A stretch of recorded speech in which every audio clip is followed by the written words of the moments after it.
Assalomu alaykum hurmatli tinglovchim. Mening ismim Saodat. Ona tili va adabiyot fanidan o'z bilimlarimni siz bilan o'rtoqlashishdan xursandman va bundan qandaydir natija olsak, o'z niyatimga erishdim deb hisoblayman. Til ijtimoiy hodisa sanaladi. Nima uchun? Demak, biz bugungi mavzuyimizda tilning ahamiyati, hozirgi kunda ularning soni va o'ziga xos joziba va go'zalliklari haqida suhbatlashamiz.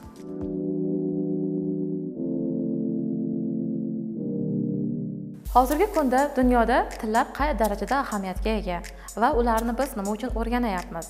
Chunki tildagi barcha bor narsa go'zalliklar jamiyat bilan bog'liq bo'lib, jamiyatdagi har bitta o'zgarish tilda aks etadi. Bu esa uning ayniqsa lug'at boyligida ko'zga tashlanadi. Chunki til millatning ko'zgusidir. Nima uchun ko'zgusi? Chunki jamiyatning o'tmishi, buguni, kelajagi tilda bevosita aks etadi. Hozirgi kunda dunyoda biz tillarni bir qancha turlarga bo'lib o'tamiz. Demak, dastlab og'zaki nutq paydo bo'lgan va keyinchalik qog'oz kashf etilganligi sharofati bilan yozma nutq shakllanib bo'ldi. Hozirgi kunda tillar 5000 dan ortiq bo'lib, ular o'z ichida ma'lum bir guruhlarga ajraladi. Xususan, dunyo bo'yicha tillarni biz ikki guruhga bo'lishimiz mumkin. Demak, ulardan birinchisi tirik til. Ikkinchisi esa o'lik tildir. Demak, tirik til hozirgi kunda aholi tomonidan iste'molda bo'lgan, ma'lum bir jamiyat aholisi undan foydalanadigan til hisoblanib, ularning ichida biz yana 6 ta xalqaro tilni alohida ko'rsatishimiz mumkin. Demak, bularga 6 ta xalqaro tilga biz ingliz tilini, xitoy tilini yoki ispan yoki fransuz tillarini misol qilib kiritishimiz mumkin. Endi o'lik tillar nima degani? O'lik tillar ma'lum bir vaqt davomida iste'molda bo'lgan, keyinchalik esa iste'moldan chiqib ketib, bizga faqatgina tarixiy manbalar orqali yetib kelgan tildir. Biz ularga misol qilib lotin tilini, xorazm tilini, qadimgi bakteriya va so'x tillarini misol qilib kiritishimiz mumkin. Keyinchalik esa olimlarimiz o'ylab qolishgan va sun'iy tilni yaratishga qaror qilishgan. Sun'iy til nima degani? Sun'iy til aholini jipslashtirish va umumlashtirish uchun kerak bo'lib, bu aynan birinchi yaratilgan Valyapuk tilini yoki keyinchalik ommalashgani Esperanto tilini misol qilib kiritishimiz mumkin. Endi ular o'z davrida alohida ommalashdi. Hozirgi kunda Esperanto tilida gazeta va jurnallar, hattoki radio eshittirishlar yoki bo'lmasam teleko'rsatuvlar ham olib boriladi. Lekin olimlarimizning shubhalari bekorga chiqdi. Sababi hozirgi kunda ingliz tilining o'zi bu ishlarning hammasini o'z zimmasiga olib bo'ldi. Endi tillarimizni o'zimizni jamiyatimiz miqyosida bir qancha turlarga bo'lib o'tamiz. Demak, bizning jamiyatimizda esa tilimiz umumxalq tili va uning ikki tarmog'i bo'lmish adabiy til va shevaga bo'linadi. Endi adabiy til nima degani? Adabiy til ma'lum bir qoidaga tushirilgan, qolipga solingan va faqatgina konferensiyalarda, yig'ilishlarda yoki darslarda foydalanadigan tilimizning bir ko'rinishidir. Adabiy tildan fonetik, leksik, grammatik jihatdan farq qiladigan tilning og'zaki ko'rinishi esa bu sheva sanaladi. Endi O'zbekiston Respublikasida shevalarimiz juda ko'p. Biz ularning hammasini o'rgana olmaymiz. Demak, biz shevalarni umumlashtirib, laqcha atamasi ostida birlashtiramiz. Hozirgi kunda o'zbek tilida 3 ta laqcha mavjud bo'lib, bular Qarluq, Qipchoq va O'g'iz laqchasidir. Endi ularning ba'zi bir xususiyatlarini gaplashib o'tsak. Qarluq laqchasi aynan shahar shevalarini o'z ichiga olib, uning asosiy xususiyatida o xossasi kuzatiladi. Ya'ni aka so'zini aka tarzida talaffuz qilishimiz mumkin. Bo'lmasam, ni qo'shimchasini ni tarzida aytish ham aynan Qarluq laqchasiga xos bo'lgan xususiyatdir. Keyingisi bu Qipchoq laqchasi sanaladi. Qipchoq laqchasi aynan qishloq shevalarini o'z ichiga oladi va uning fonetikasida asosan jillashish hodisasi kuzatiladi. Misol uchun yeni o'rniga jni ishlatish, sog'misan degan tarzda sog'misan deya so'rashish bu aynan Qipchoq laqchasiga xos bo'lgan xususiyatdir. Uchinchi qolgani bu O'g'iz laqchasi sanaladi. O'g'iz laqchasi aynan Xorazm laqchalarini o'z ichiga oladi va uning fonetikasida glashish hodisasi kuzatiladi.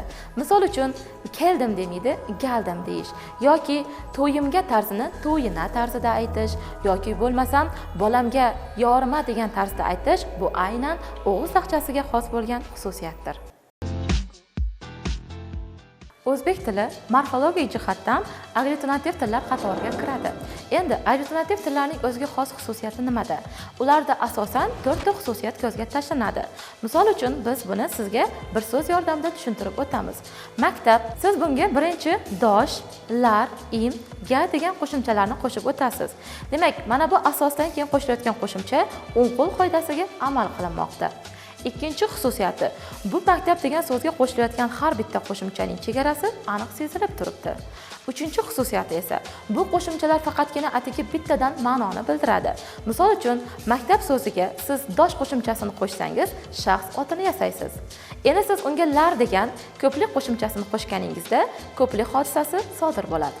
Endi siz o'sha ko'plik hodisasini so'zlovchiga qarashli ekanligini bildirmoqchi bo'lsangiz, im egalik qo'shimchasini, ana unga yo'nalish ma'nosini bermoqchi bo'lsangiz esa ga qo'shimchasini qo'shasiz va shunday hosil bo'ldi maktabdoshlarimga degan so'z. To'rtinchi hodisamiz esa mana bu qo'shimchalar qo'shilgandan keyin maktab degan asosga hech qanday ta'sir o'tkazmaydi. Ya'ni maktab degan asosda na tovush tushadi, na almashadi, na ortadi. Va yana bir muhim xususiyati shundaki, agglutinativ tillarda qo'shimchalar old tarafdan qo'shilmaydi. Old qo'shimchalar asosan fors-tojik tiliga xos bo'lgan xususiyatdir. Hozirgi kunda dunyoda tillar bir-biriga yaqinligi jihatidan, ya'ni fonetik, leksik, grammatik jihatdan o'xshash bo'lishiga ko'ra til oilasiga bo'linadi. Hozirgi kunda dunyoda 20 dan ortiq til oilasi mavjuddir. Ulardan eng kattasi Hind-Yevropa tillari oilasi bo'lsa, ikkinchi o'rinda esa albatta Oltoy tillar oilasi turadi. Oltoy tillar oilasi nima uchun to'xtalib o'tyapmiz?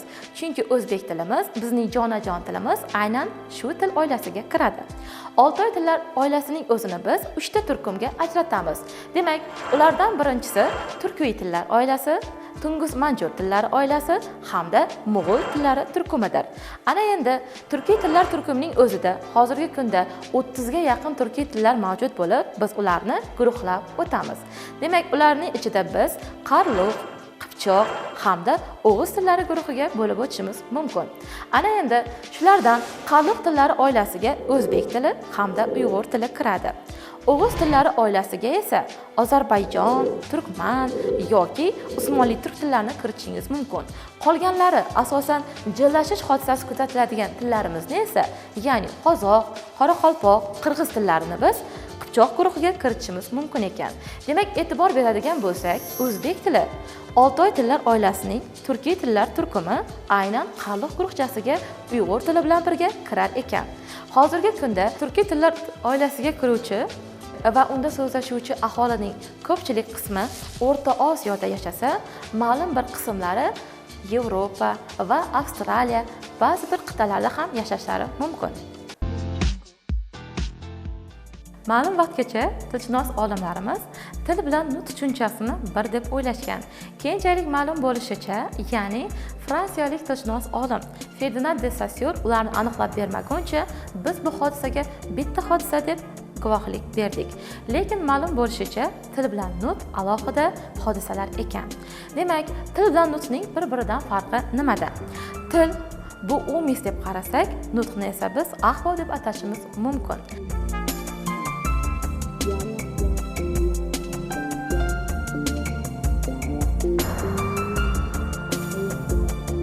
Endi ularning o'ziga xosligi nimada? Til butun bir millatga tegishli bo'lgan hodisa bo'lsa, nutq faqatgina bir insonga xos bo'lgan hodisadir. Tilni butun bir millat yaratadi, nutqni esa har bitta shaxs alohida yaratadi. Tilni hajmi chegaralanmagan, lekin nutqning hajmi esa chegaralangan.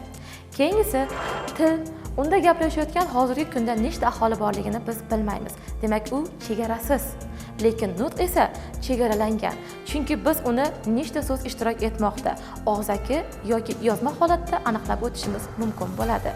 Ferdinand de Saussure til bilan nutq tushunchasini aynan shaxmat doskasi yordamida tushuntirib o'tadi. Ya'ni shaxmatda birinchi bo'lib oq yurish qiladi, qora esa unga munosib holatda javob qaytaradi. Demak, bular nutq ishtirokchilari bo'lsa, shaxmatning umumiy qoidasi, yurish donachalarining aniq belgilangan holatlari bu tildir. Demak, biz ularni umumiylik va xususiylik ostida birlashtirib o'tamiz. Shundan ham bitta mantiqiy hayot xulosasi kelib chiqadi. Ya'ni, siz qachon, qayerda, kimga, nimani, qanday gapirishni albatta bilishingiz lozim. Hurmatli tinglovchim, demak biz hozir tilga kirish qildik, lekin bilamizki, tarixsiz kelajak yo'q. Demak, tilning davrlashtirishi va uni mustaqillik davrida qay holatda o'zgargan va hozirgi kunda uning ahamiyati qay darajada ekanligini biz keyingi darsda albatta gaplashamiz. Demak, keyingi darsda ko'rishguncha xayr.